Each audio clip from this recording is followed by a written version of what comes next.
Alright, as someone who has spent more time than I will ever publicly admit playing Genshin Impact, I'm always just the slightest bit self-conscious whenever I see my husband looking over, silently judging and wondering why I'm still farming the same 3 bosses over and over and over again every single day.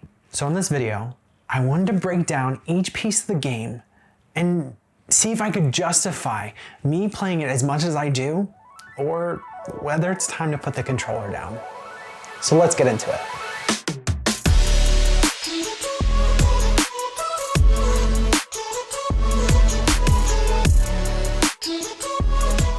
Back in 2019, a mobile game company called MiHoYo, now HoYoverse, announced an expansive, open-world action RPG with multiple playable characters that features an anime-like art style. The initial trailer was, well, not well received, since it may or may not have copied a lot of the same art styles and gameplay physics as Zelda Breath of the Wild. Squidward. Judgment aside, the game released on PC, mobile, and PS4 in September of 2020 and did extremely well. I mean, to be fair, this is a game that's completely free to play and has a ton of content that's not blocked by paywalls. At the time, it was revolutionary to have a game this caliber, this expansive, be free to play, and available on so many platforms with cross-save compatibility.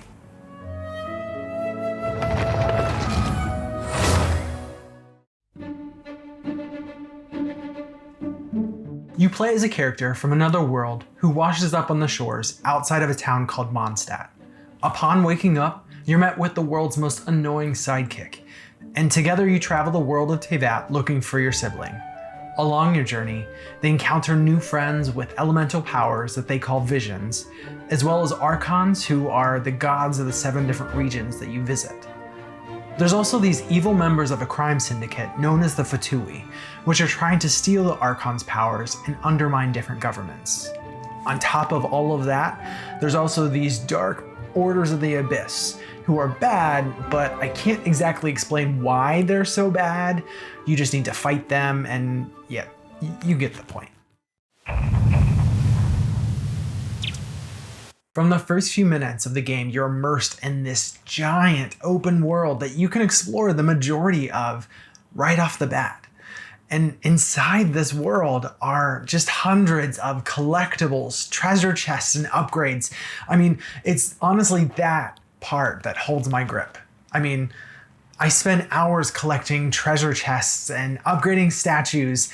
If you love just giant sandboxes where you can go do your own thing and dive back into the story whenever you want, this is definitely right up your alley. Another huge thing that I want to mention is the soundtrack to this game. I mean, to date, there's over 600 different tracks available, and all of the different melodies are unique, and every region that you visit has their own instruments that they use and their own kind of melodies to them. I mean, I don't think that I can think of another game that has been this comprehensive and thought out when it comes to its music. Music to me is such a driving force of any media I consume, whether it be video games or movies. It's definitely something that I look out for. And if you're anything like that, you'll love this. It's honestly such a joy to listen to. I can sit there and put it on the background while I'm working each day, and I can't get enough of it.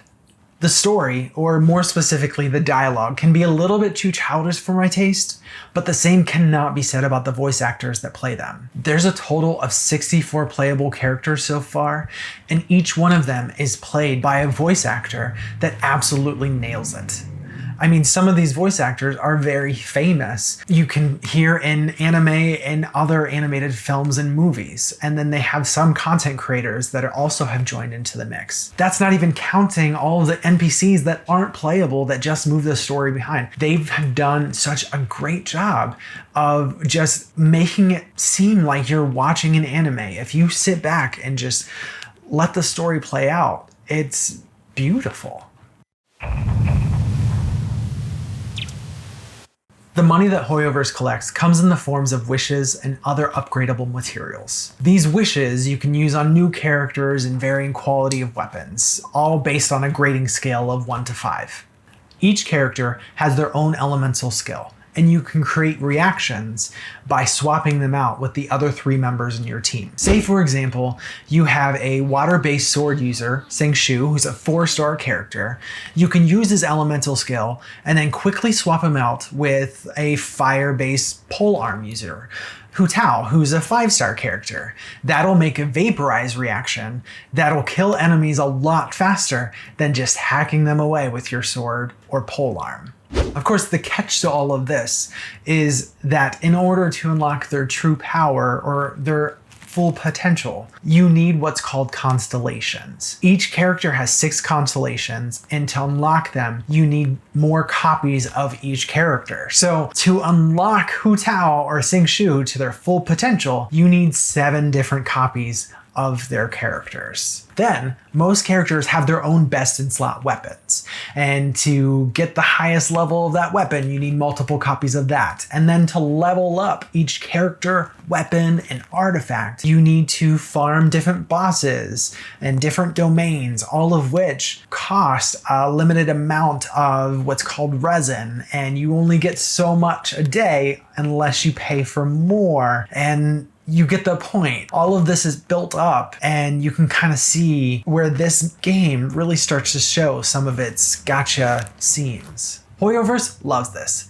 In fact, they fuel it by giving these content creators free wishes and other promotional things and playing exclusive demos in exchange for creating positive content that convinces viewers that they need to pull for certain 4 or 5-star characters on their limited time banners. It should be noted that the average cost of obtaining a 5-star character is around $900 worth of wishes.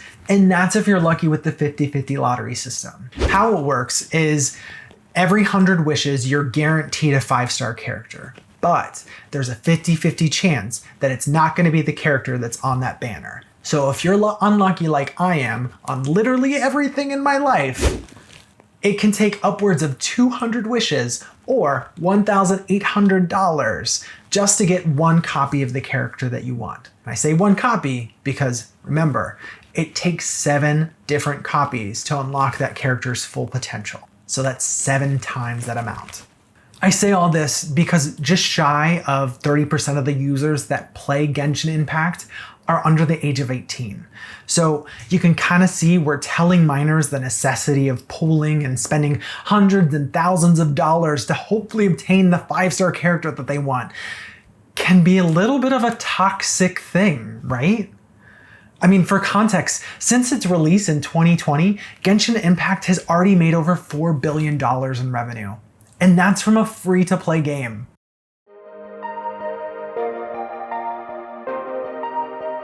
All that being said, Genshin Impact is still a really cool game, and I still choose to play it pretty regularly.